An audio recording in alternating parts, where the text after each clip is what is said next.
I'm sitting in the back of a black Mercedes, watching my childhood home disappear in the rearview mirror for what I know will be the last time. My hands are steady now, but they weren't an hour ago when I walked out of that house carrying nothing but my purse and 27 years of accumulated shame. The driver doesn't know that the woman in his back seat just inherited $43 million. He doesn't know that the family I left behind thinks I'm a complete failure who couldn't manage a gas station, let alone a fortune that would make their heads spin. Before we jump back in, tell us where you're tuning in from, and if this story touches you, make sure you're subscribed, because tomorrow, I've saved something extra special for you. My name is Dovie Miller, and until 3 weeks ago, I was the family disappointment. The one who never finished college, never got married, never gave them grandchildren, never did anything right according to their impossibly high standards. I was the black sheep who worked dead-end jobs while my siblings became doctors and lawyers and everything my parents could brag about at their country club dinners. But sometimes the people who underestimate you the most are the ones who end up being the most shocked. Today, they found out exactly who Dovie Miller really is. And their reaction was everything I expected, and nothing I was prepared for. The Miller family mansion sits on Riverside Drive in Portland, Oregon, a testament to old money and older traditions. Growing up in that house was like living in a museum where everything was perfect except me. My mother, Patricia Miller, descended from railroad money and never let anyone forget it. My father, Richard Miller, built his own fortune in real estate development, turning every conversation into a lecture about determination and success. Then there were my siblings. Marcus, the oldest, became a neurosurgeon and married another neurosurgeon, producing 2 genius children who played violin and spoke 3 languages before they turned 10. Vivian followed him into medicine, specializing in pediatric oncology, saving children's lives while simultaneously running marathons and hosting charity galas. Even my youngest brother Nathan managed to become a partner at Portland's most prestigious law firm before he turned 35. And then there was me, Dovie, the one who dropped out of Oregon State after 2 years, because I couldn't see the point of studying business administration when I had no idea what kind of business I wanted to be in. The one who bounced from job to job, working as a waitress, a retail clerk, a dog walker, a house cleaner, anything that would pay my rent in the studio apartment across town that my family referred to as that place where Dovie lives. For 27 years, I absorbed their disappointment like a sponge. Every family dinner became an interrogation about my life choices. Every holiday gathering included pointed questions about when I was going to get serious about my future. Every phone call from my mother started with a sigh that could power a small city. The morning that changed everything started like any other Tuesday in March. I was getting ready for my shift at Brew and Bean, the coffee shop downtown where I'd been working for 8 months. The pay was terrible, but I genuinely enjoyed making people's morning coffee and listening to their stories. There's something beautiful about being the person who helps someone start their day with exactly what they need. I was tying my apron when my phone rang. Unknown number with a Portland area code. Normally I wouldn't answer, but something made me pick up. Miss Dovie Miller? The voice was professional, careful. Yes, this is Dovie. My name is Howard Chen. I'm an attorney with Chen, Anderson and Associates. I'm calling regarding the estate of Eleanor Fitzgerald. Are you able to speak privately? Eleanor Fitzgerald. The name hit me like lightning. My great-aunt Eleanor, my grandmother's sister, who had disappeared from family conversations when I was 12 years old after what my mother called an unfortunate disagreement about family values. I remember her, I said slowly, but we haven't spoken to her in over 15 years. Miss Miller, I need to inform you that Miss Fitzgerald passed away 2 weeks ago. She named you as the sole beneficiary of her estate. The words didn't make sense at first. Sole beneficiary. Me. The family failure who couldn't even keep a job at the mall longer than 6 months. I think there's been a mistake, I said, sitting down heavily on my tiny apartment's only chair. She didn't even know me. We never talked after she and my mother had their falling out. There's no mistake, Miss Miller. Miss Fitzgerald was very specific in her will. She left detailed instructions and a letter for you. Could you come to my office this afternoon? There are some documents we need to discuss. I called in sick to work for the first time in 8 months and spent the rest of the morning staring at my reflection in my bathroom mirror, trying to understand what was happening. Great Aunt Eleanor had been the family mystery, the one whose name was mentioned in whispers and quickly changed subjects. All I knew was that she'd never married, never had children, and had lived alone in some big house outside the city. Howard Chen's office was in downtown Portland, all glass and steel, and the kind of expensive minimalism that made me acutely aware of my thrift store jeans and secondhand sweater. He was a kind-faced man in his 50s who treated me with a respect I wasn't used to receiving. "Your great-aunt was quite a remarkable woman," he said, settling behind his massive desk with a thick folder. "She built a software company from nothing in the 1980s and sold it for an extraordinary sum. She also made some very shrewd investments over the years." He opened the folder and pulled out an envelope with my name written in careful script. "She wanted you to read this first." My hands were shaking as I opened the envelope and unfolded the letter inside. "My dear Dovie," it began. "If you're reading this, then I'm gone, and you're probably very confused about why a relative you barely knew would leave you anything at all. The truth is, I've been watching you from a distance for years, and I see something in you that your family doesn't see. Or perhaps something they refuse to see. You remind me of myself at your age. I was the disappointment too, the one who didn't follow the prescribed path, who asked too many questions and challenged too many assumptions. Your family wrote me off when I refused to marry the man they'd chosen for me and decided to start my own business instead. They called me selfish, reckless, a disgrace to the family name. But here's what I learned, Dovie. Sometimes the people who love us the most are the least equipped to see who we really are. They love the version of us that fits their expectations, not the person we're meant to become. I've left you everything because I believe you have the strength to handle it responsibly and the wisdom to use it well. But more than that, I've left it to you because I know what it feels like to be underestimated by the people who should believe in you the most. The money comes with no strings attached. You can do whatever you want with it. Travel the world, start a business, give it all away, or put it in a savings account, and keep working at coffee shops if that makes you happy. The choice is entirely yours. What I hope you'll remember is this. Your worth was never determined by their approval. You are not broken. You are not a failure. You are not worthless. You are different, and different is exactly what this world needs more of. Use this gift however you see fit. But please, don't let anyone else tell you what your life should look like ever again. With love and admiration, Aunt Eleanor. I had to read the letter 3 times before the words sank in. Then I looked up at Howard Chen, who was watching me with gentle patience. "How much?" I asked, my voice barely above a whisper.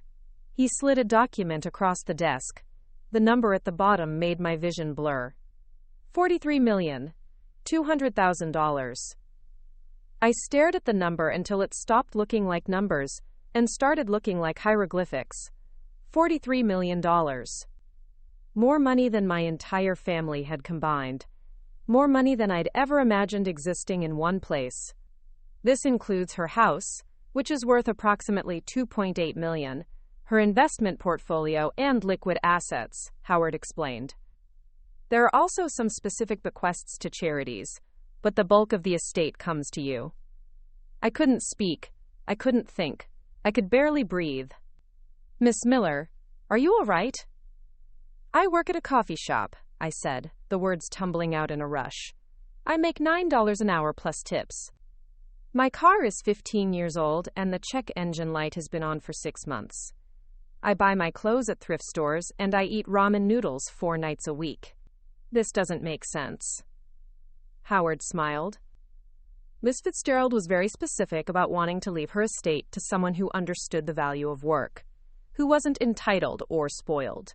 Preparing and narrating this story took us a lot of time, so if you are enjoying it, subscribe to our channel. It means a lot to us.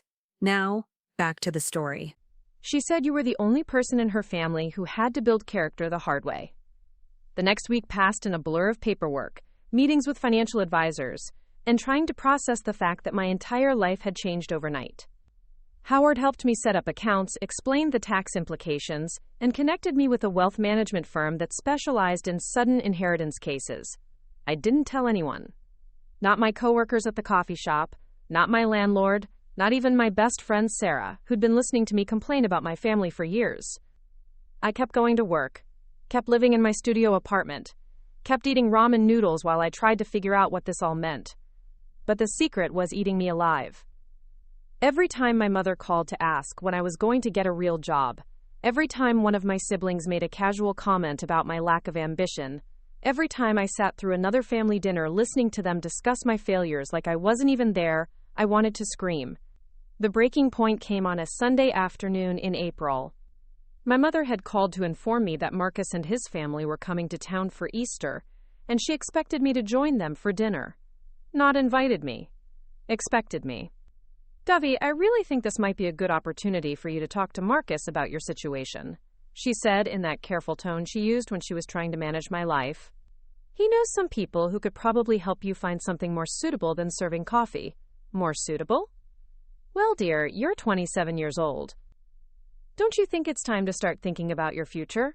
About building something meaningful instead of just drifting from job to job? I sat in my apartment after that phone call, staring at the bank statements that still didn't feel real, and made a decision. It was time to stop hiding.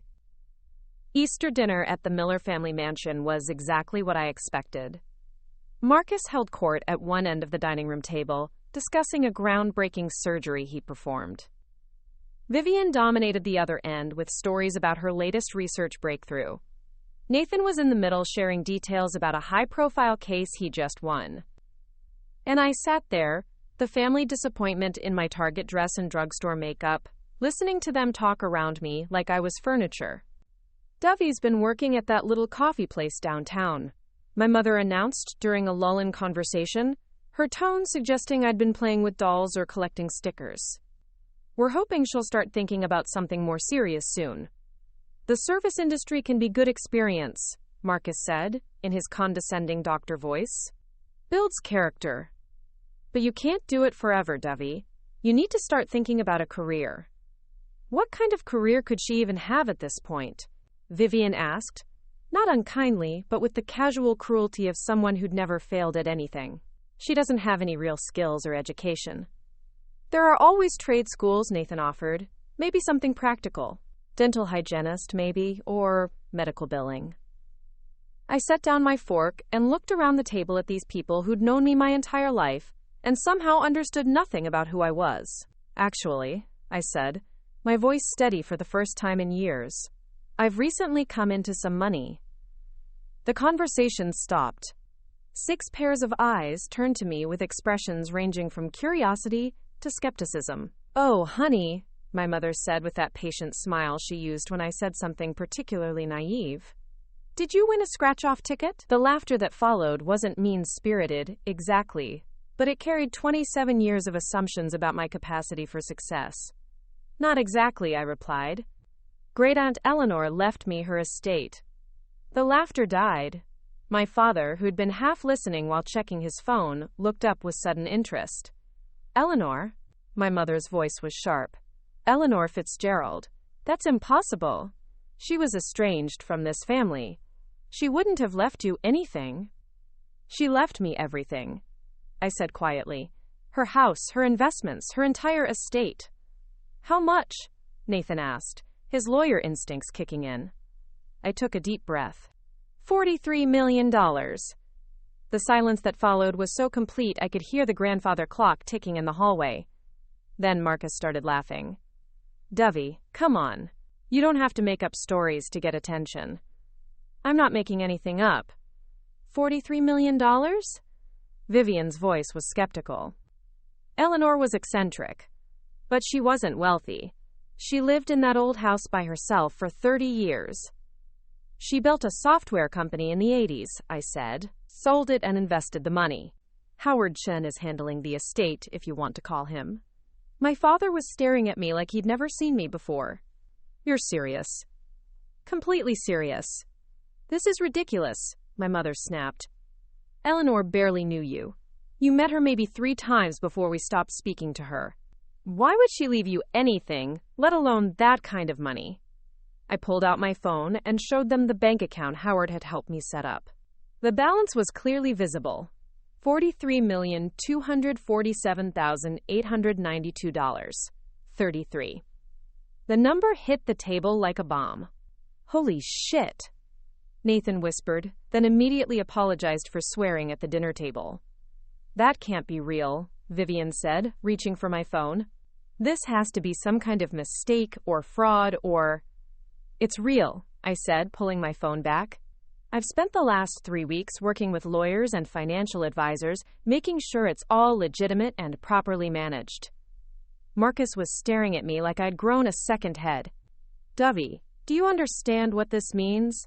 You're worth more than all of us combined. I'm starting to understand, I replied.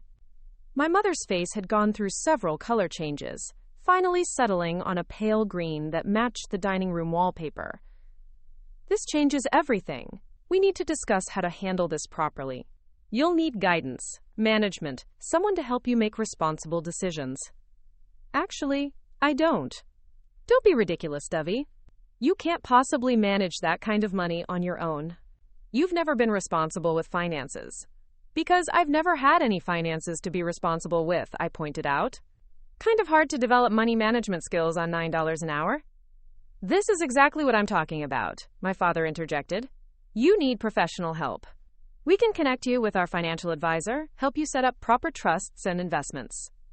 I already have a financial advisor. Several, actually. Who? Vivian demanded. Some strip mall outfit that's going to steal everything from you? I named the prestigious wealth management firm Howard had recommended, watching their expressions shift as they recognized one of the most respected financial institutions in the country.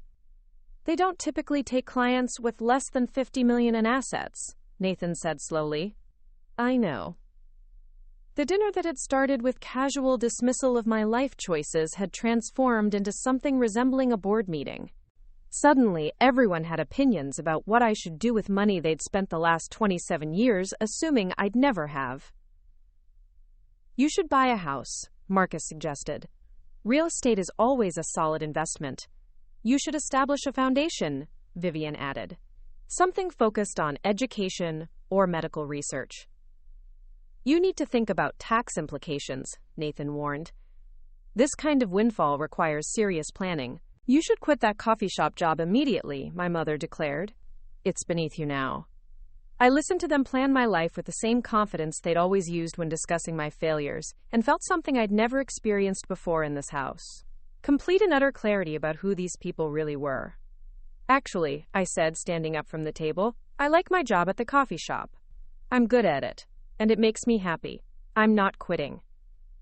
Dovie, be sensible, my father said. You don't need to work anymore. I work because I want to, not because I need to. There's a difference.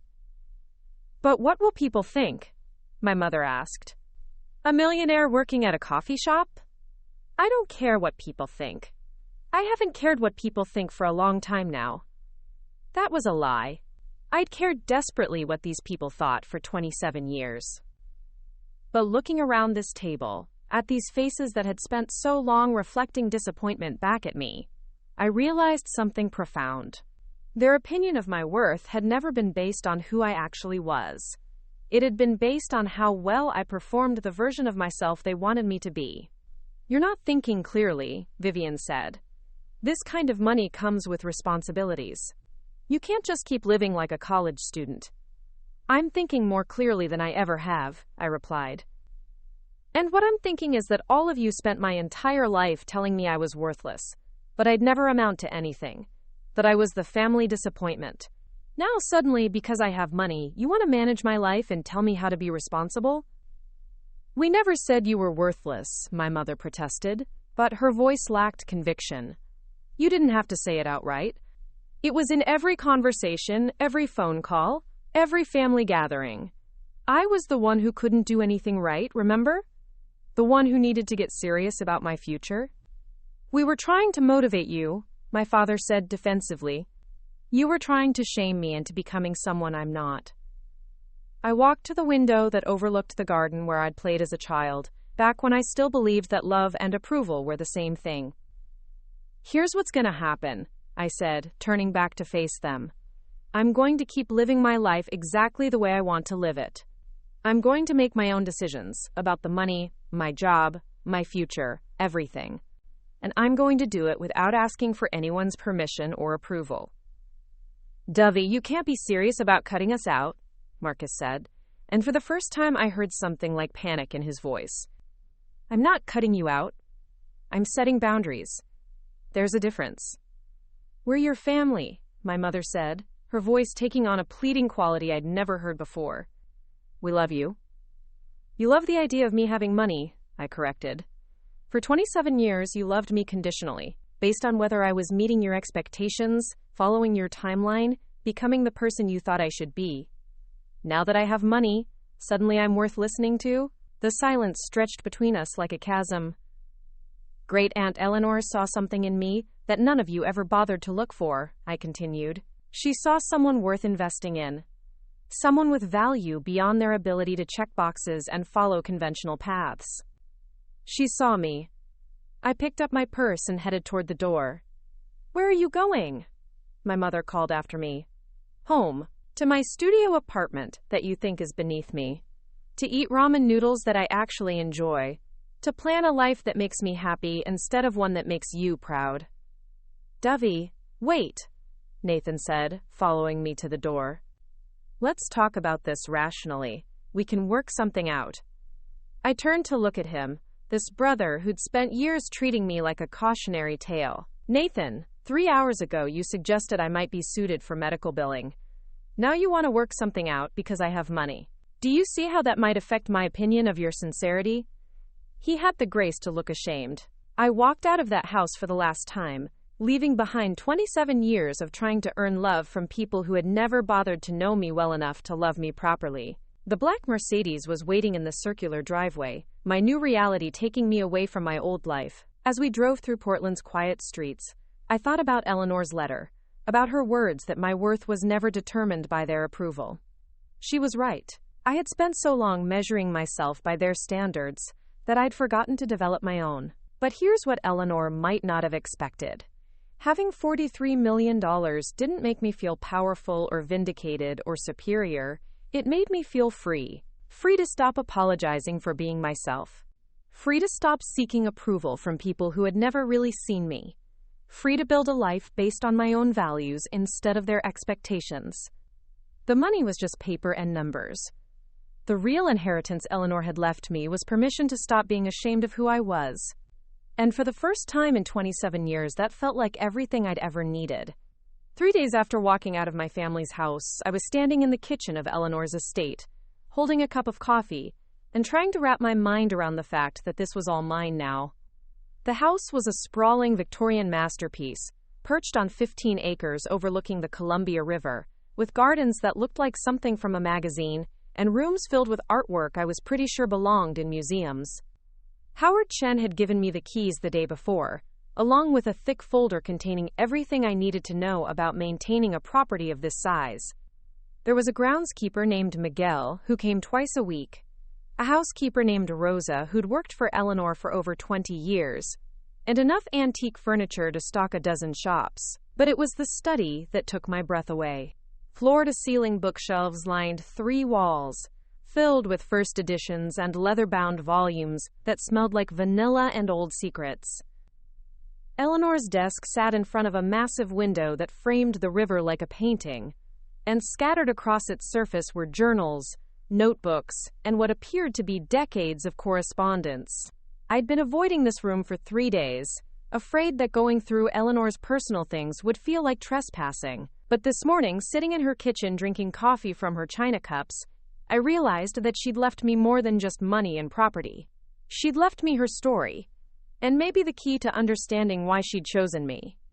The first journal I opened was dated 1987, the year Eleanor started her software company. Her handwriting was bold and confident, nothing like the careful script I remembered from family letters. January 15th, 1987. Told Richard and Patricia about my plans to start the company today. Richard called it A foolish venture for a woman with no business experience. Patricia suggested I might be happier focusing on finding a husband and starting a family instead. Amazing how the people who claim to love you can be so completely blind to who you actually are. I set the journal down and stared out at the river. Richard and Patricia. My parents. Even 37 years ago, they'd been the same people, offering the same narrow vision of what success should look like. I kept reading. Entry after entry documented Eleanor's struggles to get her company off the ground. The banks that wouldn't lend to a single woman. The investors who questioned whether she had the stamina for business. The family members who kept asking when she was going to give up this silly phase and settle down. March 3rd, 1987.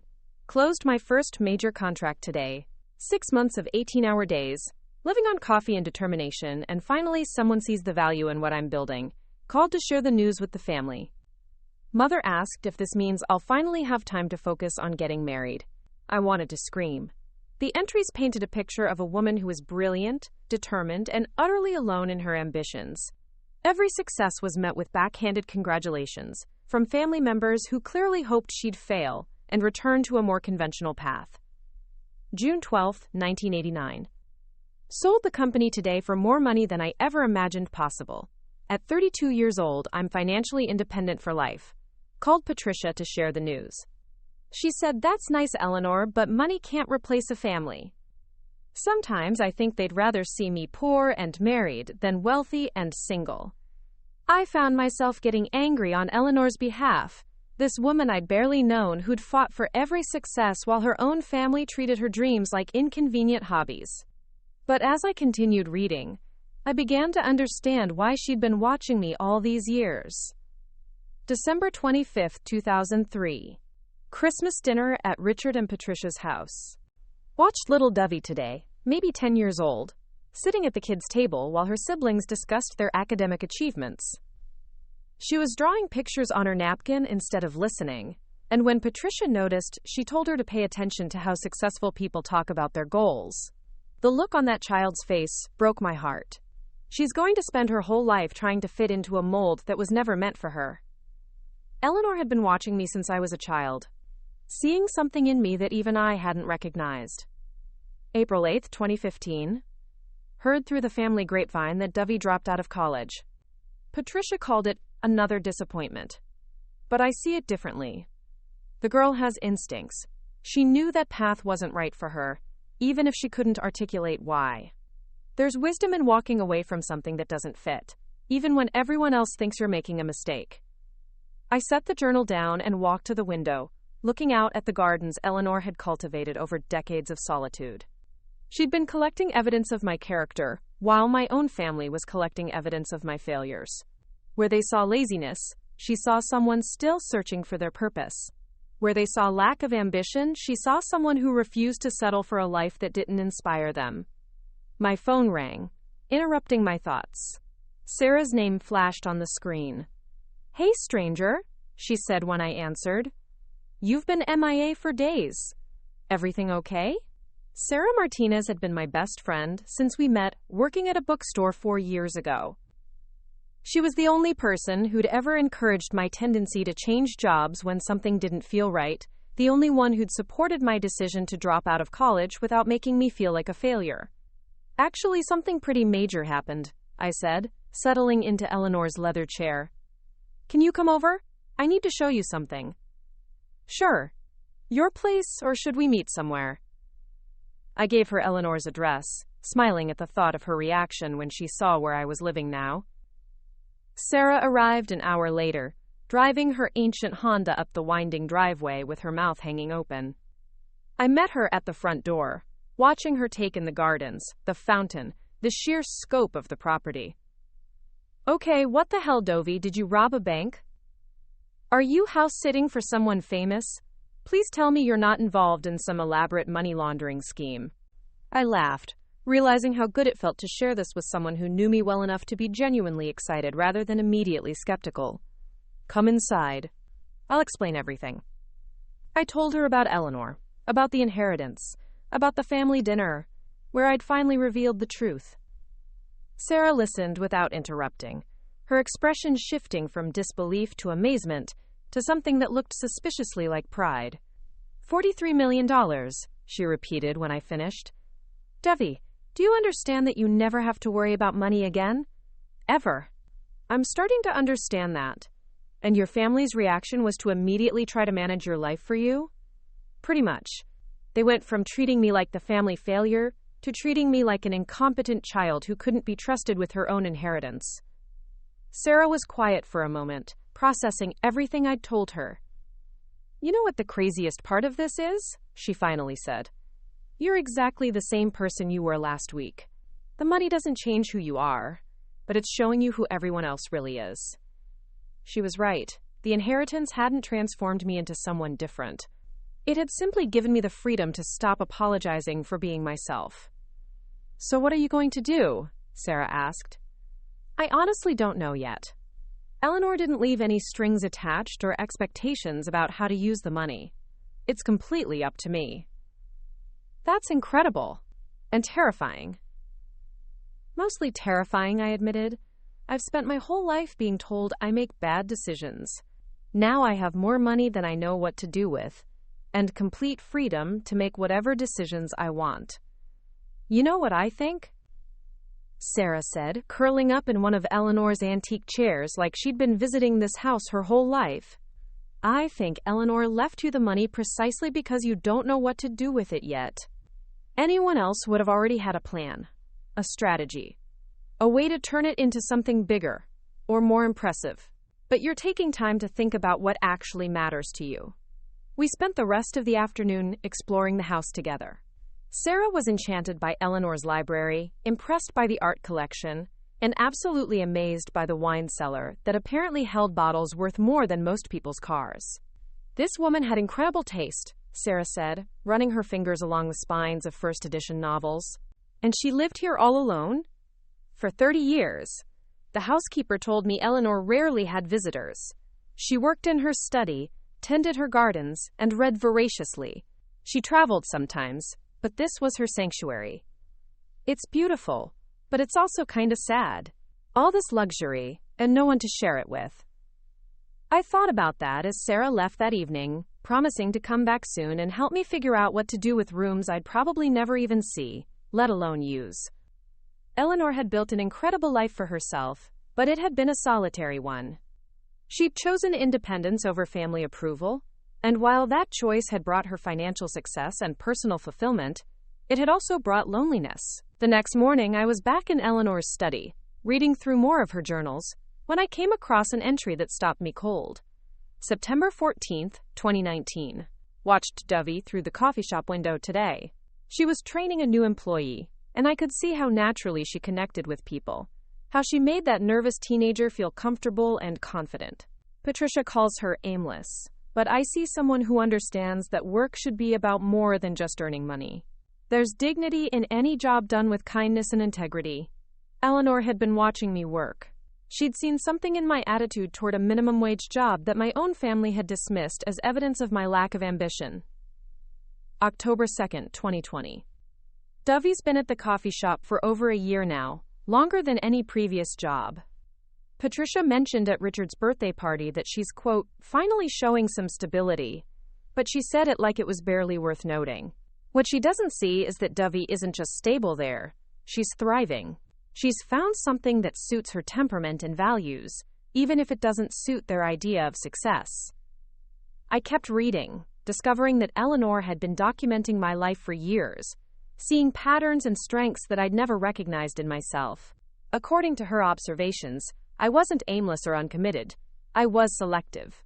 I stayed in situations where I felt valued and appreciated, and I left situations where I felt diminished or misunderstood. March 15th, 2021. Overheard Patricia telling someone at the grocery store that Dovie is, quote, finally starting to mature, because she's kept the same job for 18 months. It took everything I had not to interrupt and point out that maturity isn't about grinding through situations that don't fit you. It's about knowing yourself well enough to recognize what does fit. Dovie has more self-awareness at 25 than most people develop in a lifetime. Reading Eleanor's assessment of my character was like looking at myself through new eyes. She'd seen qualities in me that even I had dismissed as weaknesses. My tendency to change jobs wasn't instability. It was integrity. My reluctance to commit to paths that didn't inspire me wasn't laziness. It was wisdom. But what struck me most was the loneliness threaded through Eleanor's later entries. She'd won the battle for independence, but the cost had been connection with the people who should have supported her dreams. January 1st, 2023. Another year alone. I don't regret the choices I made, but I wonder sometimes what would have happened if I'd found a way to stay connected to family while still being true to myself. I chose distance because I couldn't find middle ground. Maybe there was another way. That entry was dated just over a year ago. Eleanor had been thinking about family, about connection, about the price of choosing authenticity over approval. I was still processing this when my phone rang. My mother's name on the screen made my stomach tighten. "Dovie, we need to talk." "Hello to you too, Mom." "Don't be smart with me. Your father and I have been discussing your situation, and we think you're making a serious mistake." "Which mistake would that be?" "This whole thing with Eleanor's money. You can't just cut your family out because you suddenly have wealth." "We're concerned about you." I walked to Eleanor's window, looking out at the river that had witnessed 30 years of her solitary success. "You're concerned about the money, not about me." "That's not fair, Dovie. We've always been concerned about you. That's why we've tried so hard to guide you toward better choices. Guide me toward choices that would make you more comfortable with having me as a daughter. We just want what's best for you." "No, you want what looks best to you." There's a difference. The silence stretched between us, filled with 27 years of misunderstanding. "Your brother Marcus thinks you should consider family trusts," my mother said finally. "Ways to share the inheritance appropriately." "Appropriately with whom?" "With family, Dovie. With the people who love you." I thought about Eleanor's journals, about her documentation of my family's reaction to every choice I'd ever made that didn't align with their expectations. "Mom, can I ask you something? When was the last time you said something encouraging about my life? Something positive about who I am as a person, not about what you hoped I might become?" Another silence. "That's not what I called about."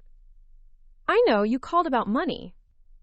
You called because suddenly the daughter you've spent 27 years treating like a disappointment might be useful to you." "Dovie, that's not..." "It's exactly that. And you know what? I understand it. $43 million changes how people see you. I just wish it didn't take $43 million for my own family to think I might be worth listening to." I hung up before she could respond, my hands shaking with emotions I couldn't quite name.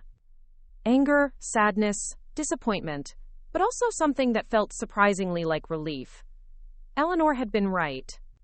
Sometimes the people who love you the most are the least equipped to see who you really are. They love the version of you that fits their expectations, not the person you're meant to become. I spent the rest of the day reading through Eleanor's business correspondence, discovering that she'd been quietly supporting local charities for decades. Art programs for underprivileged children, scholarships for single mothers returning to college, grants for small businesses owned by women and minorities. She'd been using her wealth to create opportunities for people who'd been overlooked or underestimated. Just like she'd been overlooked and underestimated. Just like I'd been overlooked and underestimated. That evening, I called Sarah and asked her to come back to the house. I had an idea, something that had been taking shape as I read through Eleanor's papers and thought about her legacy. "I want to start a foundation," I told Sarah when she arrived. "Something that provides grants and support to people who don't fit conventional definitions of success." "What kind of people?" "People like me, like Eleanor. People who've been told they're not ambitious enough, not focused enough, not serious enough. People who are trying to build lives that make sense to them, even if those lives don't make sense to anyone else." Sarah's eyes lit up. "That's brilliant. What would it look like?" "I'm not sure yet. Maybe grants for people who want to start unconventional businesses, or scholarships for students who don't thrive in traditional academic settings, or support for artists and creators who are working outside established systems. A foundation for misfits and rebels. A foundation for people who've been made to feel like there's something wrong with them for being different. We talked until midnight, brainstorming ideas and possibilities. By the time Sarah left, we had the beginnings of a plan that felt more exciting than anything I'd ever considered doing with my life. The next morning, I called Howard Chen and asked him to recommend someone who specialized in setting up charitable foundations. Within a week, I was sitting in another lawyer's office, this time discussing tax structures and mission statements instead of inheritances. The Fitzgerald Foundation for Alternative Success, I said, testing the name out loud. Eleanor would have liked that. The lawyer, a woman named Jennifer Walsh who specialized in helping New Wealth create meaningful philanthropy, smiled. It has a nice ring to it, and the mission you've described addresses a real gap in available funding. What kind of gap? Most foundations fund traditional measures of success, academic achievement, business growth, artistic excellence as defined by established institutions. Very few support people who are still figuring out what success means to them personally. That was exactly what I wanted to address. People like me, who'd spent years feeling like failures because they couldn't fit into predetermined categories of achievement. Over the next month, I threw myself into developing the foundation with an energy I'd never felt before. For the first time in my life, I was working towards something that felt genuinely important. Something that aligned with my values and experiences. I kept my job at the coffee shop, partly because I genuinely enjoyed it, and partly because I wanted to stay connected to the world of people who worked for wages rather than wealth. My co-workers had no idea about the inheritance, and I liked keeping that boundary between my public life and my private transformation. But word was getting around Portland's social circles that Eleanor Fitzgerald's mysterious heir was setting up a foundation. Within weeks, I started receiving invitations to charity galas, requests for meetings from other philanthropists, and phone calls from financial advisors who wanted to manage my giving strategy. All of which confirmed what Eleanor had written in her journals. Having money meant people saw you differently, but it didn't necessarily mean they saw you more clearly. The invitations especially amused me. These were the same social circles that had politely ignored my existence for 27 years. Now that I had money to donate, suddenly I was worthy of inclusion in Portland's charitable elite. I declined most of them, preferring to focus on building something meaningful rather than networking with people who measured worth by net worth. But I accepted one invitation, to a small fundraiser for a literacy program that provided books and tutoring to children in low-income neighborhoods. The cause mattered to me, and the event was small enough that I could probably avoid too much attention. I was wrong about the attention part. The moment I walked into the venue, a restored warehouse in southeast Portland, conversations stopped. People I'd never met knew exactly who I was, and they approached me with the kind of aggressive friendliness that felt more like hunting than socializing. "You must be Dovie Miller," said a woman in her 50s, who'd clearly spent more on her jewelry than I'd made in my entire adult life. "I'm Margaret Thornton. I've been hoping to meet you ever since I heard about Eleanor's generous bequest." "Nice to meet you," I replied, already feeling trapped. "I'm on the board of several organizations that would be perfect for someone with your resources. Perhaps we could schedule lunch sometime soon?" Before I could respond, another woman appeared at my elbow. "Dovie, I'm Catherine Wells, from the Portland Children's Hospital Foundation. We're launching a new wing next year, and I'd love to tell you about our naming opportunities." Naming opportunities. They wanted to put my name on buildings, in exchange for money. I excused myself and headed toward the bar, needing a drink, and a moment to process the fact that people were literally lining up to ask me for money.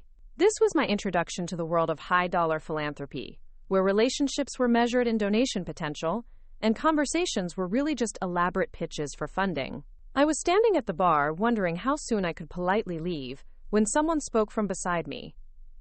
"They're like sharks, aren't they?" I turned to see a man about my age, casually dressed compared to everyone else in the room, with an amused expression that suggested he'd been watching my encounters with Portland's charitable elite. "Is it that obvious that I don't know what I'm doing?" I asked. "Only to someone who's been there. I'm David Park, and about 5 years ago, I inherited a tech company from my uncle. First charity event I attended, 3 people pitched me million-dollar projects before I'd finished my first drink. How do you handle it?"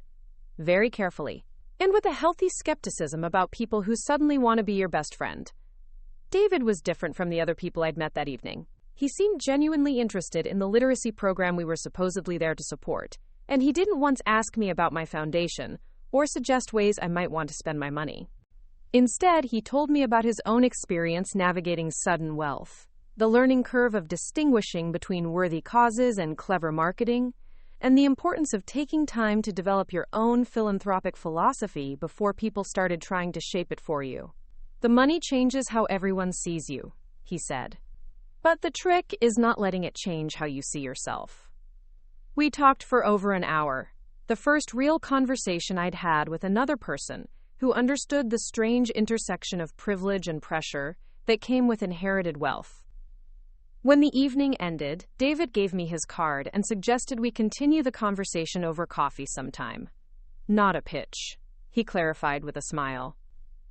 Just someone who remembers what it felt like to suddenly have money and no idea how to handle the responsibility that comes with it.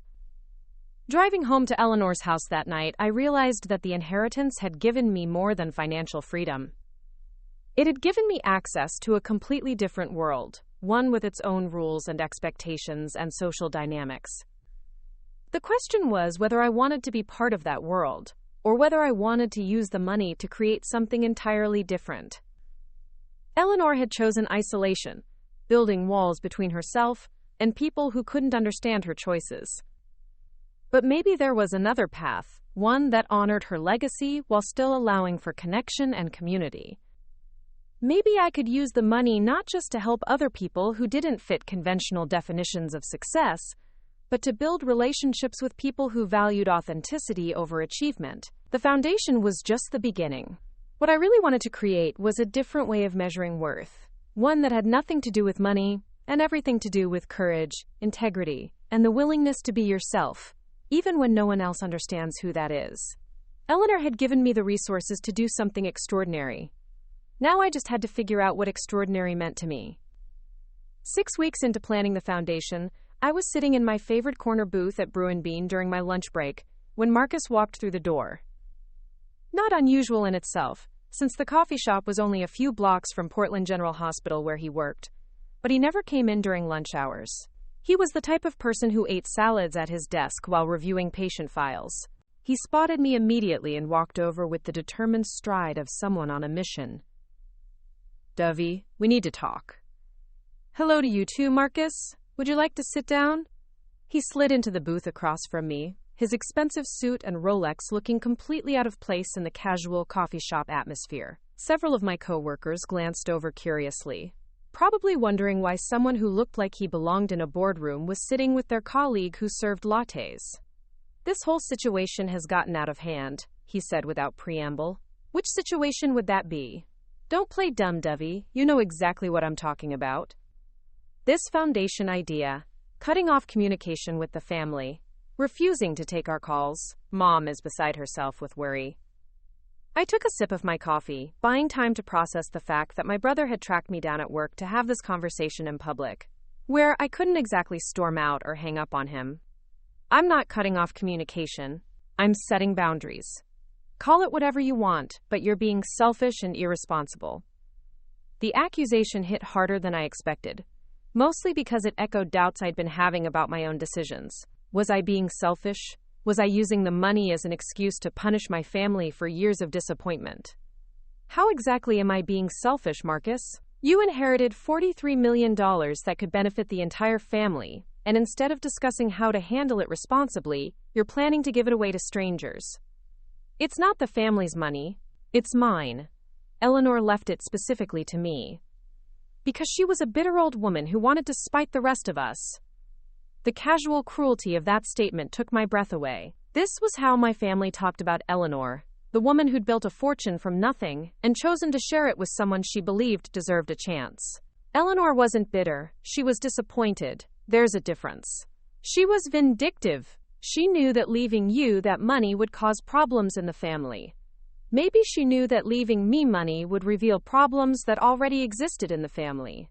Marcus leaned back in the booth, studying me with the clinical detachment he probably used on difficult patients. "You've changed, Dovie. Ever since you got this money, you've become cold and distant. This isn't who you are." "You're right. This isn't who I was. I used to be someone who apologized for taking up space, who made myself smaller to make everyone else more comfortable. But that person was miserable, Marcus. That person spent 27 years feeling like a failure because she couldn't live up to expectations that were never realistic to begin with. So this is about punishing us? This is about finally being honest about what our family dynamic actually looks like. I gestured around the coffee shop, where I'd been working for over a year. For the past year, I've been happier working here than I'd ever been in any other job. I found something that suited me, something that made me feel valued and useful. And what was the family's reaction to that stability? You suggested I was finally maturing, like staying in a job I enjoyed was barely worth noting. Now I have money, and suddenly everyone wants to be involved in my decisions. Because we care about you. You care about controlling me. You care about making sure I don't embarrass the family name by giving money to the wrong causes or living in the wrong way. Marcus was quiet for a moment, his jaw working like he was grinding his teeth. Nathan thinks you should see someone, a therapist, someone who specializes in sudden wealth syndrome. Sudden wealth syndrome? It's a real condition, Dovie. People who inherit or win large amounts of money often experience depression, anxiety, paranoia about other people's motives. You're exhibiting classic symptoms. I stared at my brother, this man who'd known me my entire life and was now suggesting that my newfound confidence and boundaries were symptoms of a psychological disorder. Let me make sure I understand this correctly. When I was broke and miserable and constantly seeking your approval, I was mentally healthy. Now that I have money and I'm making independent decisions that you don't like, I need therapy. Now that you have money and you're isolating yourself from people who love you, yes. People who love the idea of influencing how I spend $43 million. God, Dovie, listen to yourself. You sound paranoid and bitter. I sound like someone who's finally learned to recognize the difference between love and manipulation. Marcus pulled out his phone and showed me a text message thread between him, Vivian, and Nathan. We've been discussing an intervention, he said. All of us, including Mom and Dad, coming together to help you see that you're not thinking clearly. I read through the messages, each one more condescending than the last. Nathan suggesting that I was clearly overwhelmed by the responsibility. Vivian wondering if I was having some kind of breakdown. My mother asking if they thought I might be on drugs or something. An intervention, I repeated. For having money and spending it how I want to spend it. For cutting yourself off from family and making decisions that could have long-term consequences you haven't considered. What consequences, Marcus? What terrible thing do you think is going to happen if I start a foundation to help people who've been underestimated? You could lose everything. Foundations fail all the time. People will take advantage of you. You don't have the experience to manage that kind of responsibility. So your solution is for me to give the responsibility to people who've spent my entire adult life telling me I'm not capable of making good decisions? Our solution is for you to slow down and think about this rationally instead of making emotional choices based on hurt feelings. That phrase, hurt feelings, dismissed 27 years of systematic undermining in 2 words. As if my decision to finally stand up for myself was just an emotional overreaction to imagined slights. My feelings aren't hurt, Marcus. My eyes are open. I stood up from the booth, my lunch break almost over anyway.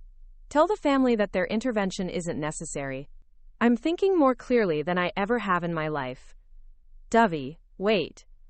But I was already walking back to the counter, where my manager Jerry was waiting with a knowing smile. Family? He asked quietly.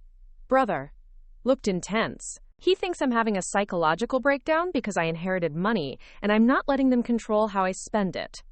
Jerry, who'd been managing coffee shops for 20 years and had seen every type of family drama play out over caffeine, shook his head. People get weird about money. Especially family. You doing okay? I'm doing better than okay. I'm doing something that matters to me for the first time in my life. Then keep doing it. Family's important, but not if they're trying to make you smaller than you are. I spent the rest of my shift thinking about Marcus's visit, about the intervention my family was planning, about their certainty that I was making a mistake. Part of me wondered if they were right.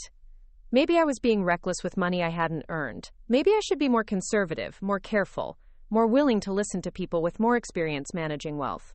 But then I thought about Eleanor's journals.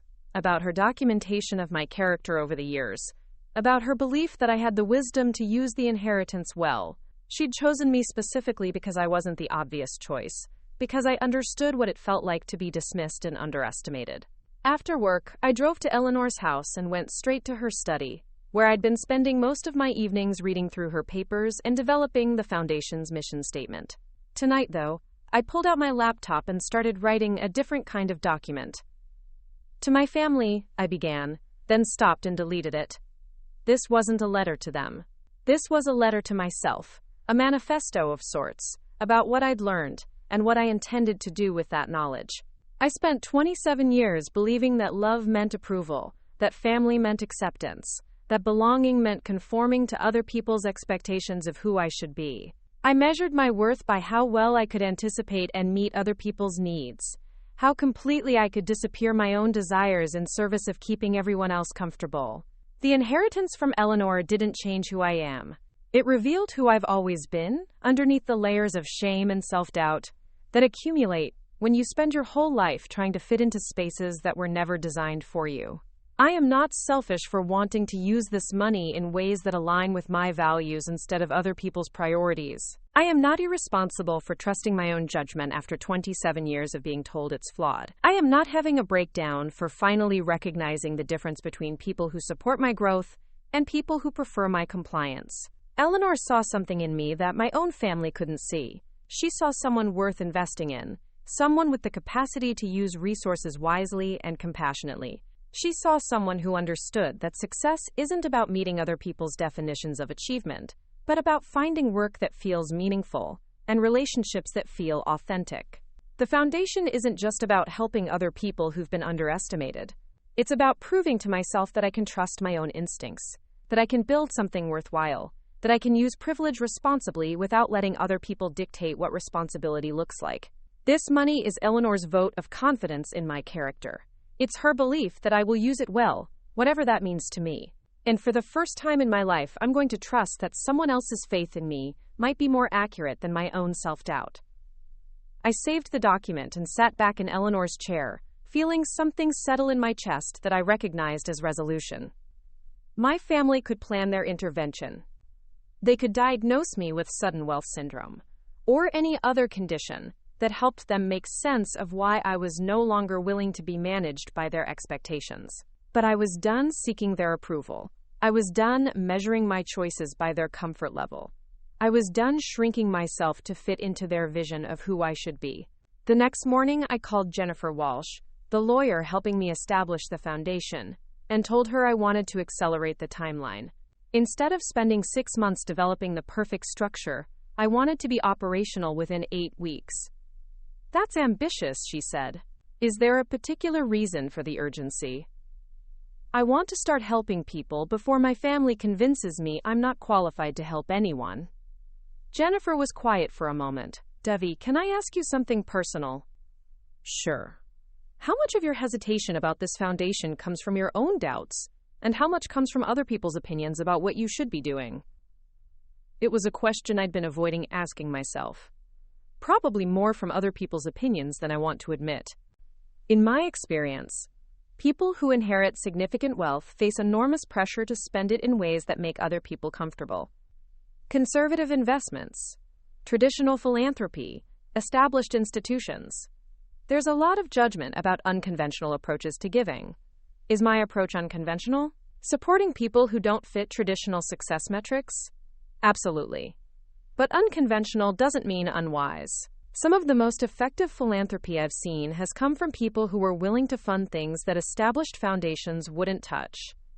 That conversation gave me the confidence to push forward with plans that felt right to me, regardless of whether they made sense to anyone else. Within 2 weeks, I had a mission statement I was proud of, a board structure that included people who understood what it felt like to be overlooked, and a grants process designed to identify people with potential rather than people with credentials. The Fitzgerald Foundation for Alternative Success would provide 3 types of support: seed grants for unconventional business ideas, educational scholarships for non-traditional students, and creative fellowships for artists working outside established systems.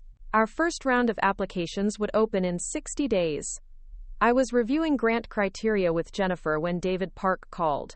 We'd been texting occasionally since meeting at the literacy fundraiser, mostly sharing articles about philanthropy and observations about the strange world of charitable giving.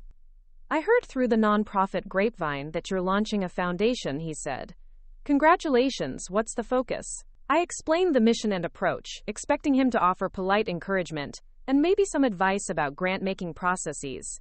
Instead, he was quiet for a long moment. That's exactly what this city needs, he said finally. Do you have time for coffee? I have an idea I'd like to run by you. We met at a small cafe in Southeast Portland, away from the downtown area, where we might run into people from the charity circuit. David looked excited in a way I hadn't seen before, like he'd been waiting for the right opportunity to share something important. I've been thinking about your foundation concept since you described it, he said once we'd ordered. And I keep coming back to something my uncle told me before he died. What was that? He said the biggest mistake wealthy people make is thinking they have to solve problems alone. He said real change happens when you connect people who need resources with people who need opportunities, and then get out of the way and let them create something together. That sounds wise. It also sounds like exactly what your foundation could do, but bigger. David pulled out his phone and showed me photos of a building in Northeast Portland, a former warehouse that had been converted into artist studios before the nonprofit running it lost funding. It's been empty for 2 years. The rent is reasonable, the space is incredible, and it could be perfect for what I'm imagining. Which is what? An incubator space for the kind of people your foundation wants to support. Instead of just giving grants and hoping for the best, what if we created a place where unconventional entrepreneurs, non-traditional students, and overlooked artists could work together, share resources, learn from each other? The idea hit me like electricity. Instead of funding people in isolation, we could create a community of people who understood what it felt like to be underestimated. Tell me more. Flexible workspace for people starting businesses that don't fit traditional models. Classrooms for alternative education programs, studios for artists who can't afford commercial space, common areas where all these different types of creators could intersect and collaborate. And funding? Your foundation could provide grants and fellowships. My foundation could handle the infrastructure and programming. We could bring in other funders who are interested in supporting innovation that happens outside established systems. I stared at the photos of the empty warehouse, imagining it filled with people who'd been told they weren't serious enough, focused enough, qualified enough to pursue their dreams. It could work, I said slowly. I think it could be extraordinary. We spent the next 3 hours sketching out possibilities, getting more excited with each idea. By the time we left the cafe, we had the framework for something that felt bigger and more ambitious than anything I'd imagined doing with Eleanor's money. A place where people like me, like Eleanor, like everyone who'd ever been made to feel like there was something wrong with them for being different, could find community and support, and the resources to build lives that made sense to them. The Riverside Innovation Center. A home for people who'd never quite found a home anywhere else. I drove to Eleanor's house that evening with my head spinning with possibilities. For the first time since inheriting the money, I felt completely certain about what I wanted to do with it. Not because it was safe or conservative or likely to earn anyone's approval, but because it felt like the most authentic expression of everything Eleanor had believed about my character. I was pulling into the driveway when my phone rang. My mother's name on the screen made my stomach clench, but I answered anyway. Dovie, your father and I would like you to come to dinner this weekend. All of your siblings will be there. The intervention Marcus mentioned? A pause. We prefer to think of it as a family meeting. About my mental health and my poor decision-making skills? About our concern for someone we love who seems to be isolating herself and making choices that could have serious consequences. I parked the car and sat in Eleanor's driveway, looking up at the house that had become my sanctuary, thinking about the warehouse that could become a sanctuary for dozens of other people. Mom, I'm not isolating myself. I'm choosing to spend time with people who support my growth instead of people who prefer my compliance. We've always supported you, Dovie. You've always wanted to change me. There's a difference. This money has changed you. This money has freed me to stop pretending to be someone I'm not. Will you come to dinner or not? I thought about Marcus tracking me down at work, about the text messages planning my intervention, about 27 years of family gatherings where I'd felt like an outsider in my own family. Then I thought about Eleanor's journals, about her belief in my judgment, about the warehouse full of possibilities waiting to be brought to life. "No," I said. "I won't be coming to dinner." "Dovie, I love you, Mom. All of you. But I'm done trying to earn love by becoming someone else. Eleanor left me this money because she believed I could use it well. I'm finally ready to prove her right." I hung up before she could respond and sat in my car for a long time, feeling something that might have been grief for the family relationships I'd hoped to have, mixed with something that definitely felt like excitement for the future I was finally ready to build. Eleanor had chosen distance from family members who couldn't see her clearly. But maybe I could choose something different. Maybe I could build relationships with people who valued authenticity over approval, who measured success by fulfillment rather than convention. Maybe the real inheritance Eleanor had left me wasn't the money at all. Maybe it was permission to stop waiting for other people's approval to live my life. 8 months after walking out of my family's Easter dinner, I was standing in the main hall of the Riverside Innovation Center, watching Maria Santos put the finishing touches on a mural that would greet everyone who entered our space. The warehouse transformation had taken 6 months, but what we'd created was beyond anything I'd imagined when David and I first toured the empty building. The main floor housed flexible workspace for entrepreneurs whose business ideas didn't fit traditional models. There was Elena Rodriguez, who was developing a subscription service for adaptive clothing for people with disabilities. James Kim, who'd created an app connecting elderly immigrants with younger people who spoke their native languages. Priya Patel, whose vertical farming startup focused on growing medicinal herbs for traditional healing practices that had been marginalized by mainstream medicine. The second floor contained studios for artists who worked outside established gallery systems. Maria's murals celebrated stories of resilience in immigrant communities. Marcus Thompson created sculptures from materials other people discarded, turning waste into beauty. Sarah Chen, who I'd convinced to quit her bookstore job and pursue photography full-time, documented the lives of people who were rarely seen as worthy subjects for art. The third floor was dedicated to alternative education programs, classrooms where high school dropouts could earn credentials through project-based learning, workshops where formerly incarcerated individuals could develop job skills in welding, coding, and small business management, a computer lab where seniors could learn technology at their own pace without feeling judged for their learning curve. In 9 months of operation, we'd supported 47 businesses, provided education opportunities for over 200 people, and created a community where being different was considered an asset rather than a liability. But the success that mattered most to me was walking through the building and seeing people who'd been told they weren't good enough, smart enough, or focused enough to achieve their goals, now thriving in an environment designed specifically for them. "The mural's beautiful," I told Maria, stepping back to admire her work. The piece depicted hands of different colors reaching toward each other across a bridge made of words: resilience, creativity, authenticity, courage. "It's for everyone who walks through those doors," she said, wiping paint from her fingers. "I want them to know immediately that they belong here." Belonging, the word that had driven everything I'd built since inheriting Eleanor's money. "Ms. Miller?" A young voice interrupted my thoughts. I turned to see Tommy Chen, Sarah's 15-year-old nephew, who'd been coming to our after-school program for 3 months. "Just Dovie, remember?" "Dovie, can I show you something?" Tommy led me to one of the computer stations where he'd been working on a coding project. On the screen was a simple but elegant website for tracking food pantry inventory and connecting donations with distribution sites. "I built it for my mom's church," he said, his voice shy but proud. "They've been keeping track of everything on paper, and it gets really confusing when they have a lot of donations coming in."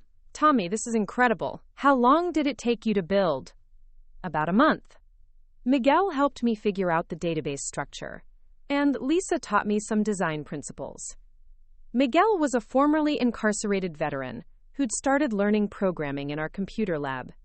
Lisa was a graphic designer who came to our evening workshops after working her day job at a marketing firm. The fact that Tommy had found mentors across different age groups and backgrounds was exactly what David and I had hoped would happen when we designed the space. Have you shown this to your mom? Not yet. I wanted to make sure it actually worked first. It works beautifully. I think she's going to be amazed. I left Tommy debugging his code and walked to the cafe area on the first floor, where David was meeting with potential funders who were interested in supporting our expansion to other cities. Seattle and San Francisco had both reached out about creating similar innovation centers, and we were starting to develop a replication model. But even as our success grew, I felt the absence of my family in every achievement. They hadn't spoken to me since I'd refused to attend their intervention dinner. Marcus had sent one text message after the Innovation Center opened, a curt "congratulations on your project," that felt more like an obligation than genuine support. I understood their disappointment. From their perspective, I'd inherited a fortune and was throwing it away on people who would probably never amount to anything significant. They saw waste where I saw investment. They saw enabling where I saw empowering. The irony wasn't lost on me that in choosing to support people who'd been underestimated, I'd become someone my own family had written off as well. Dovie. Sarah appeared at my elbow, her camera hanging around her neck from a morning spent documenting stories for our annual report. There's someone here to see you. Another journalist? Number, it's your sister. My heart stopped. Vivian was standing in the main entrance, looking around the Innovation Center with an expression I couldn't read. She was still in her hospital scrubs, like she'd come directly from her shift at Children's Hospital. I hadn't seen her in 8 months. She looked tired, older somehow, but her posture was the same confident stance I remembered from childhood. Hi, Debbie. Vivian, this is unexpected. I was hoping we could talk. Privately, if possible. I led her to my office, a small space on the second floor that overlooked the main work area. Through the glass walls, we could see Elena explaining her adaptive clothing designs to a potential manufacturer, James troubleshooting his app with Miguel's help, and at least a dozen other people pursuing dreams that conventional wisdom said were impractical. So this is what you've been building, Vivian said, settling into one of the chairs I kept for visitors. Part of it. The foundation funds programs in other locations too, but this is our flagship space. It's impressive. Different from what I expected. What did you expect? Honestly? I thought you were probably funding feel-good projects that wouldn't have any real impact. Throwing money at problems without understanding how to solve them. I waited for her to continue, not sure whether she was here to apologize or to deliver a more sophisticated version of the intervention my family had planned months ago. I was wrong, she said quietly. About what? About you. About this. About what you're capable of. Vivian pulled out her phone and showed me a video that had been shared on social media.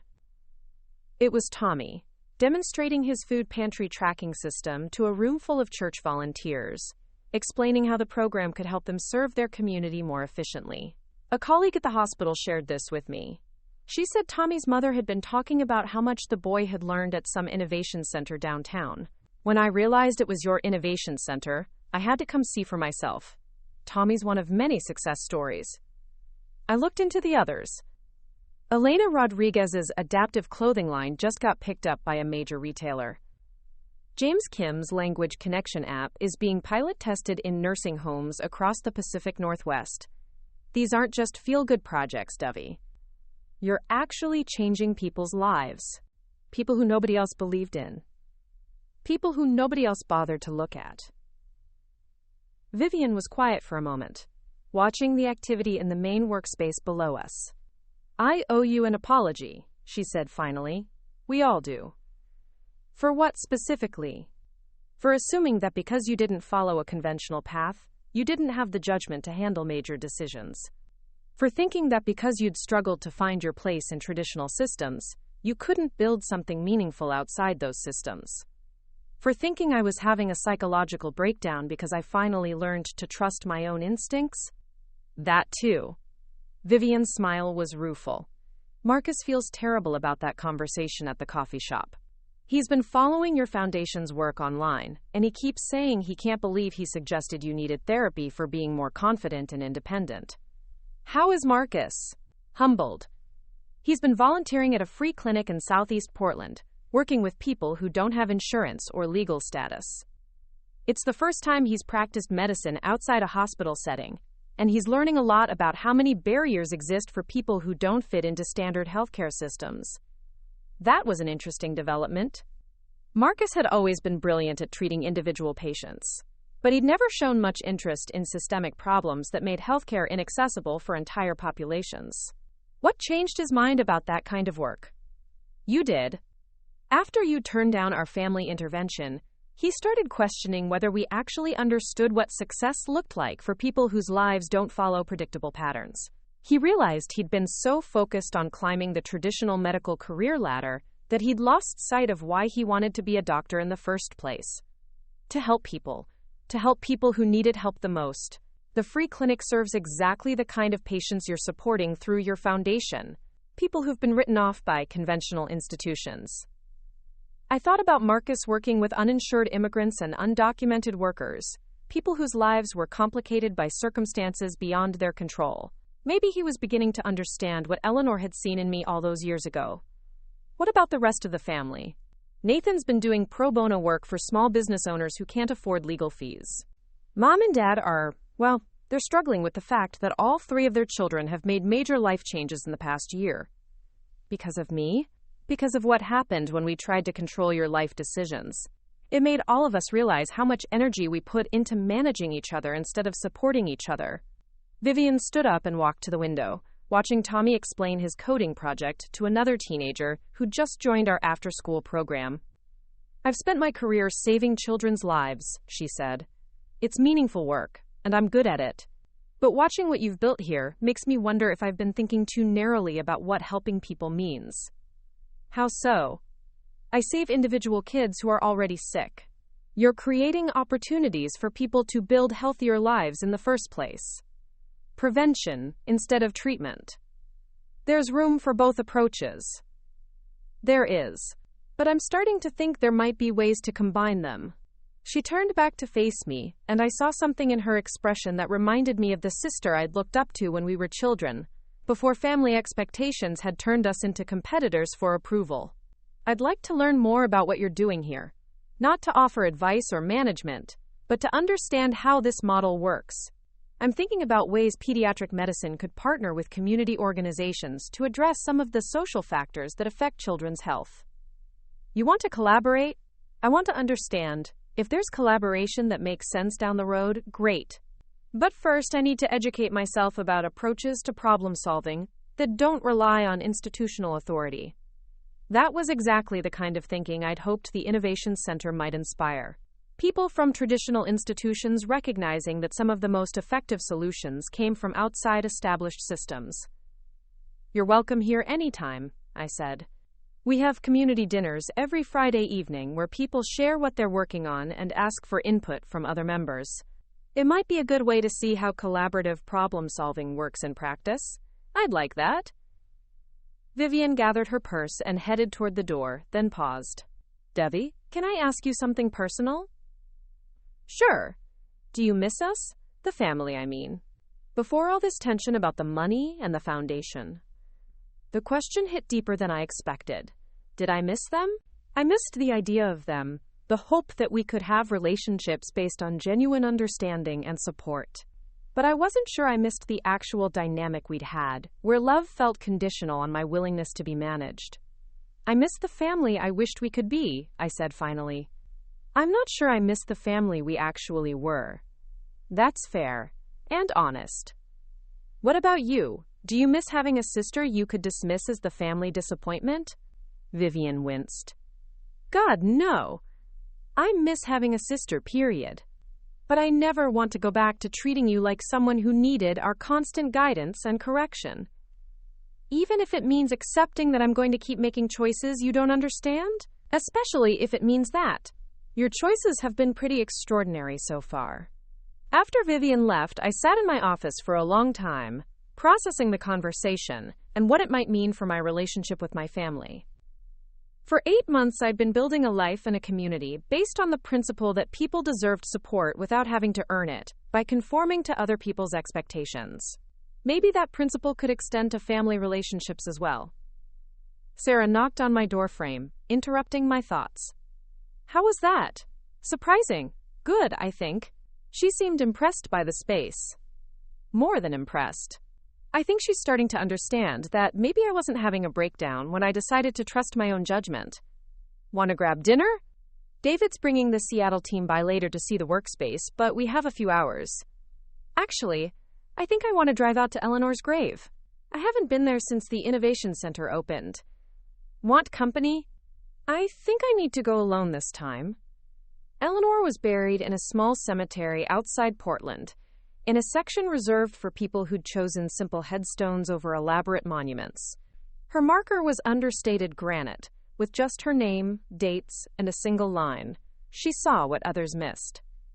I'd chosen the inscription after reading through all her journals, after understanding how much of her life had been spent recognizing value in people and ideas that conventional wisdom overlooked. I sat on the grass next to her grave and told her about the Innovation Center, about the 47 businesses we'd supported, about Tommy's coding project and Elena's adaptive clothing line, and all the other dreams that were becoming reality because someone had finally seen them as worthy of investment. I think you'd be proud of what we've built, I said to the quiet afternoon air.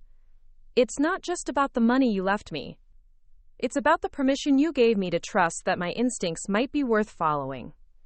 A light rain started falling, the kind of gentle Oregon drizzle that made everything look softer and more hopeful. Vivian came to see me today. She's starting to understand that maybe I wasn't the family failure after all. Maybe I was just the family member who needed a different kind of success than the one they were measuring. I pulled out my phone and showed Eleanor's headstone a photo from the Innovation Center's opening day. Dozens of people who'd been told they weren't good enough, smart enough, or focused enough to achieve their goals, all celebrating in a space designed specifically to support their unconventional dreams. I used to think the inheritance was about the money, I continued. But I understand now that the real gift was your belief in my character. You saw something in me that I didn't even see in myself. You gave me permission to stop apologizing for being different. The rain was getting heavier, but I wasn't ready to leave yet. I've been thinking about legacy lately. About what it means to use resources well. What it means to invest in people instead of just institutions. I think what you really left me was an example of how to see clearly, how to recognize potential in places other people don't think to look. A family was visiting a grave several rows away, 3 generations gathered around a headstone with flowers and quiet conversation. I watched them for a moment, thinking about my own family, about the possibility that we might find a way to rebuild relationships based on acceptance rather than expectations. I don't know if my family and I will ever have the kind of closeness I used to wish for, I told Eleanor, but maybe we can have something better than that. Maybe we can have relationships where we actually see each other clearly, where we support each other's growth, instead of trying to manage each other's choices. By the time I drove back to the city, I'd made a decision. I was going to invite my family to the Innovation Center's first anniversary celebration next month. Not to prove anything to them, not to seek their approval, but to share what I'd built with people who were important to me regardless of whether they understood it. The event planning was already underway. We'd invited everyone who'd participated in our programs over the past year, along with funders, community partners, and local media. It would be a chance to showcase the businesses, art, and educational achievements that had emerged from our alternative approach to supporting human potential. But more than that, it would be a celebration of what happened when people were given resources without having to prove they deserved them first. I called my mother that evening. Dovie? Her voice was surprised but not unwelcoming. Hi, Mom. I wanted to invite you and Dad to an event next month. The Innovation Center is celebrating our first anniversary, and I'd like you to see what we've accomplished. You want us to come? I want you to meet the people we've been supporting. I want you to see their businesses and their art and their achievements. I want you to understand what this foundation has been doing. I'd like that very much. I'm inviting Marcus, Vivian, and Nathan, too. No pressure for anyone to come, but the invitation is open. Dovie, I owe you an apology. Mom, you don't have to. Yes, I do. I spent your entire life trying to turn you into someone you weren't. And when you finally became who you actually are, I treated it like a psychological crisis instead of personal growth. You were scared. Change is scary, especially when you can't control it. I was more than scared. I was wrong. About you, about what success looks like, about what it means to use money responsibly. Vivian told me about her visit to your center. She said it was the most impressive community work she'd ever seen. It's not my center. It belongs to everyone who uses it. That might be the most mature thing I've ever heard you say. I've had good teachers. Eleanor, mostly. She understood that real leadership isn't about controlling other people's choices. It's about creating opportunities for people to make their own best decisions. We talked for another 20 minutes, the longest conversation we'd had since the inheritance. When I hung up, I felt something I hadn't experienced with my family in years. Hope. Not hope that they would suddenly understand me perfectly or approve of all my choices, but hope that we could build relationships based on mutual respect rather than conditional love. The anniversary celebration was everything I'd hoped it would be. The Innovation Center was packed with people whose lives had been changed by access to resources and community support. Elena's adaptive clothing was being modeled by volunteers with various disabilities. James's language app was connecting elderly Korean immigrants with young Korean American college students. Tommy was demonstrating his food pantry system to representatives from churches across the city. Maria's murals had been joined by dozens of other artworks created by people who'd found studio space and encouragement in our building. The educational programs had graduated over 50 people into jobs, college programs, or successful small businesses. But what moved me most was watching the community that had formed among people who'd previously felt isolated in their unconventional approaches to life and work. My family arrived together, looking slightly overwhelmed by the energy and diversity of the crowd. I watched my father deep in conversation with Miguel about transitioning from incarceration to entrepreneurship. Marcus was examining Elena's adaptive clothing designs with the clinical curiosity he usually reserved for medical innovations. Nathan was asking James detailed questions about the legal structures that protected his app's user data. Vivian found me in the crowd and pulled me aside. This is remarkable, Dovie. It's not just the individual success stories, though those are incredible. It's the way you've created a community where people support each other's growth. That's what Eleanor taught me. Real investment isn't just about money. It's about creating conditions where people can flourish. I've been thinking about our conversation last month about ways pediatric medicine could partner with community organizations. I'd like to propose something. What kind of something? A health and wellness program here at the Innovation Center. Preventative care, health education, mental health support, nutrition programs, services designed specifically for people who don't access traditional healthcare systems. You want to bring medical services here? I want to bring a different model of medical services here.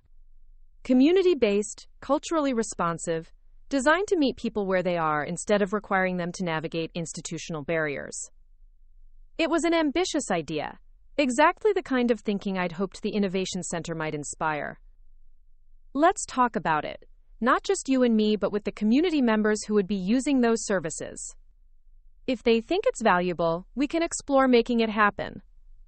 Near the end of the evening, David and I were cleaning up when my parents approached us together. Dovie, my father said, his voice formal in the way it got when he was trying to say something important.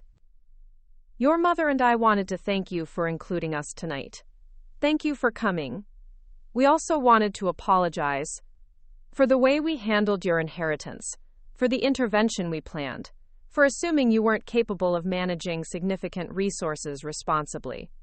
My mother stepped forward. We were wrong about you, sweetheart. We were wrong about what you were capable of. Wrong about what success could look like. Wrong about what it means to use money wisely. You weren't wrong about wanting me to be successful, I said. You were just working with a narrow definition of what success means. Your definition is better, my father admitted. More generous, more inclusive, more focused on what actually matters. Eleanor's definition, I corrected. She's the one who saw that success could mean creating opportunities for other people instead of just accumulating achievements for yourself. My mother was looking around the Innovation Center, taking in the artwork, the evidence of businesses launched, the photos documenting educational achievements and community connections. "I wish we'd known her better," she said quietly. "I wish we'd understood what she was trying to show us about you." It's not too late to understand it now. And in that moment, surrounded by people who'd been given second chances to pursue their dreams, I realized that maybe it wasn't too late for my family either. Maybe the real legacy of Eleanor's inheritance wasn't the money or the foundation, or even the innovation center. Maybe it was the example of what happened when someone believed in your potential strongly enough to invest in it without conditions. Maybe it was the proof that people could change, grow, and create extraordinary things when they were finally given the resources and support to become who they'd always had the capacity to be. As I locked up the Innovation Center that night, I thought about Eleanor's inscription. She saw what others missed. It had been true of her, but I hoped it might become true of me as well. The ability to see potential where others saw problems. The wisdom to invest in people instead of just ideas. The courage to measure success by fulfillment rather than convention. The inheritance had given me the resources to build something meaningful. But Eleanor's real gift had been showing me that the most worthwhile investments were always in people who'd been told they weren't worth the risk. Standing outside the Innovation Center, looking up at the building that had become a home for dreamers and creators and people who refused to accept other people's limitations on their potential, I finally understood what Eleanor had always known about me. I wasn't the family disappointment. I was the family member who understood that there were many different ways to create a life worth living. And that was worth $43 million of anyone's money. Up next, you've got 2 more standout stories right on your screen. If this one hit the mark, you won't want to pass these up. Just click and check them out.